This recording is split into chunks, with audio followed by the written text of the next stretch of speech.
Since the time of Plato, Atlantis has captured the imagination of explorers, historians, scientists, and mystics alike. But in the last 2 centuries, with the rise of modern archaeology and geology, the search for Atlantis shifted from legend to investigation. Could Plato's vivid descriptions actually be rooted in truth? Or is the quest for Atlantis a chase after shadows? The modern obsession with Atlantis began in earnest during the Age of Exploration.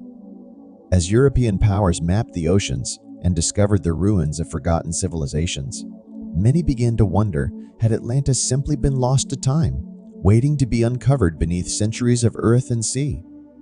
One of the first to popularize the idea of Atlantis as a real historical location was Ignatius Donnelly, an American congressman and writer who, in 1882, published Atlantis, the Antediluvian World. Donnelly proposed that Atlantis was the source of all major ancient civilizations, including Egypt and Mesoamerica.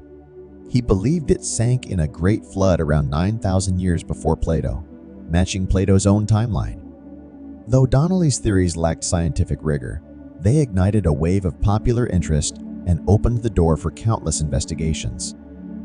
In the 20th century, with the emergence of underwater archaeology and advances in sonar mapping, the possibility of discovering Atlantis became more technically feasible.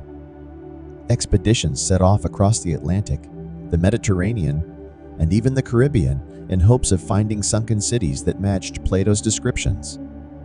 One of the most popular hypotheses is the Thera-Santorini theory, which proposes that Atlantis was inspired by the catastrophic eruption of the Thera volcano around 1600 BCE.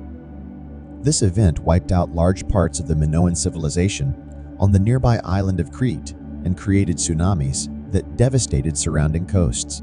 The Minoans were seafaring, technologically advanced, and culturally sophisticated traits that fit Plato's description of Atlantis. Many scholars believe that this eruption, passed down through generations, may have morphed into the legend of a sunken empire.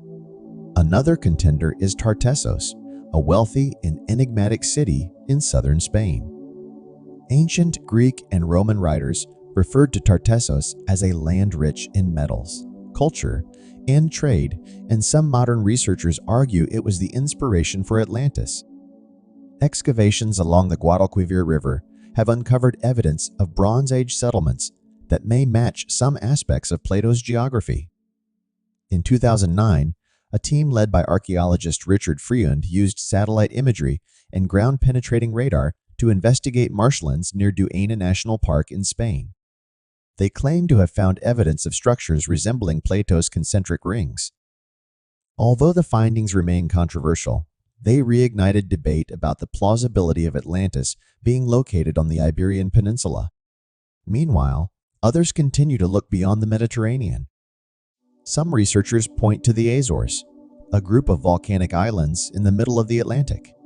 These islands sit on a tectonic boundary, and some believe that underwater plate shifts could have submerged a larger landmass, possibly the origin of the Atlantis myth.